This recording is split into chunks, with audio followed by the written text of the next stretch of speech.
ठीक है, पढ़ो। अच्छा, इनका ग्रुप का नाम क्या है? नमस्कार, हमारा ग्रुप का नाम ग्रुप सी है और हमने हॉस्पिटैलिटी जो सेक्टर है वो चूज़ किया है।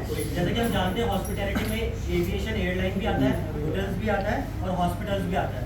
तो इसके अंदर जो टॉप 10 स्किल्स है जो किसी भी एम्प्लॉयज़ में होना चाहिए, वो सबसे पहले होना चाहिए communication skills.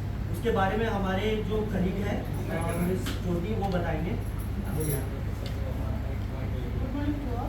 Communication is very important in our life. Everybody you know that. So an effective communication is very important in every sector. We are discussing about hospitality sector.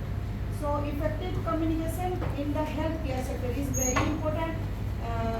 It can improve patient safety, ensuring quality care. It reduces medical errors, builds trust between patients and staffs. Communication helps to understand patients' exact problem and gives proper solution to them. Communication improves better teamwork and collaboration. When communication is effective, it is improving relationships. So communication is very important in every sector. Now the second is technical skills. कोई सा भी sector हो, company हो, school हो, colleges हो, आप कहीं पे भी काम करते हो, वहाँ पे टेक्निकल जानकारी आपको होनी चाहिए। कंप्यूटर का नॉलेज आपको होना चाहिए, आईटी इंफॉर्मेशन टेक्नोलॉजी का नॉलेज होना चाहिए। बहुत सारे जो डिजिटल गैजेट्स हैं उनको आपको चलाना आना चाहिए, टाइपिंग प्लेस करना, कंप्यूटर का नॉलेज आपके पास होना चाहिए, इंटरनेट का नॉलेज आपके पास होना चाहिए, साइबर सिक्योरिटी का नॉलेज भी आपके पास होना चाहिए।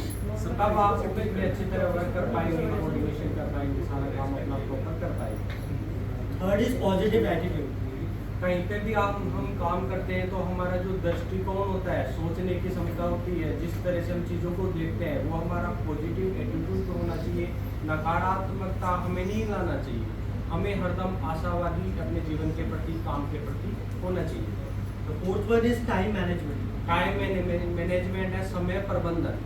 सभी को 24 घंटे मिले हैं, उसमें कुछ लोग सफल हो जाते हैं, कुछ लोग उतना सफल नहीं हो पाते, कुछ लोग अपनी जॉब करते हुए, अपनी हॉबीज को साथ लेते हुए भी पूरा काम कर पाते हैं। ये सब हो पाता है टाइम मैनेजमेंट के अकॉर्डिंग।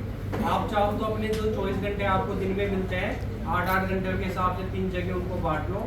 8 घंटे आप काम करो, 8 घंटे आप सो, 8 घंटे अपने हॉबीज, परिवार, सोशल वर्क के लिए आप दो। वो सारे काम आप टाइम पे कर सकते हो और एक सक्सेसफुल, आप चाहे स्टूडेंट हो, चाहे कोई उद्यमी हो या टीचर हो, सारी चीज़ें बढ़िया तरीके से आप कर पाओगे।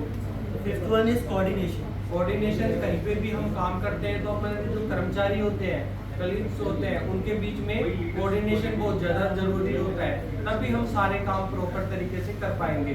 नहीं ऊपर नीचे चलता ही रहेगा, कोई काम प्रॉपर नहीं हो पाएगा। Sixth top skill is leadership.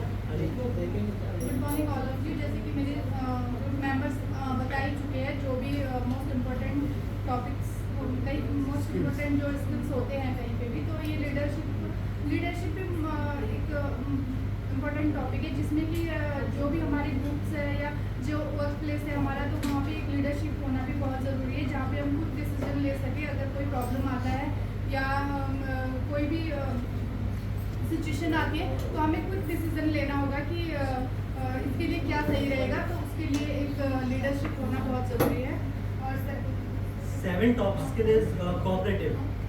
और इसी के साथ कोऑपरेटिव होना भी बहुत ज़रूरी है। सपोज कि हमारे एम्प्लॉय है तो उनको कोई प्रॉब्लम है, ये घर का प्रॉब्लम है या कोई हेल्थ इशू है, तो उसको कोऑपरेट करना चाहिए कि हाँ उनको कभी छुट्टी दे दो,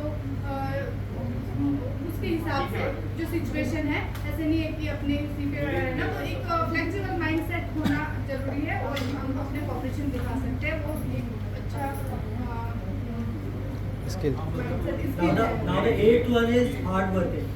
हार्ड वर्किंग, जैसे कड़ी निष्ठा से किसी मेहनती से काम करना। अगर किसी को जैसे अपने हॉस्पिटल में हो, चाहे कोई भी फील्ड हो, उसमें एक मेहनती से काम करेंगे, उसको साथ रखेंगे और टाइम टू टाइम गाइड करते रहेंगे, उससे अपने काम जो स्पष्ट है और उसको अच्छे से एकदम पूरा मेनली एक निष्ठा से करेंगे ना, एक उसको इग्नोर करेंगे, इग्नोर करने से वो वापस गलतियाँ होंगी, उस पर पूरा निष्ठा से काम करेंगे, उसमें अपने का गलती का कोई problem. Now the next topic skill is grooming. हमें हमारे वर्क पैलेस पे ग्रूमिंग रखनी चाहिए, पर्सनैलिटी भी हमारी अच्छी होनी चाहिए। जैसे हमारा वर्क पैलेस है उसके अकॉर्डिंग हमारा ड्रेसअप होना चाहिए। जैसे कि हॉस्पिटल के अंदर हमारे बाल बंधे हुए होने चाहिए, ऐसे खुले नहीं होने चाहिए।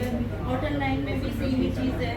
तो इसका हमारे ड्रेसअप और ग्रूमिंग के ऊपर ग्रूमिंग अच्छी होने से हमारा सही रहता है। So the now the last top skill is critical thinking. जैसा संडे में पहले भी बताया था कि जो भी हम बात सोचते हैं, जो भी हम काम करते हैं, ये हमारे पास कोई सॉल्यूशन नहीं होता कि अब वो काम नहीं होगा। हमें उसी समय आउट ऑफ द बॉक्स सोचना है कि नहीं, मुझे ये काम करना है और मुझे सॉल्यूशन की तरफ देखना है।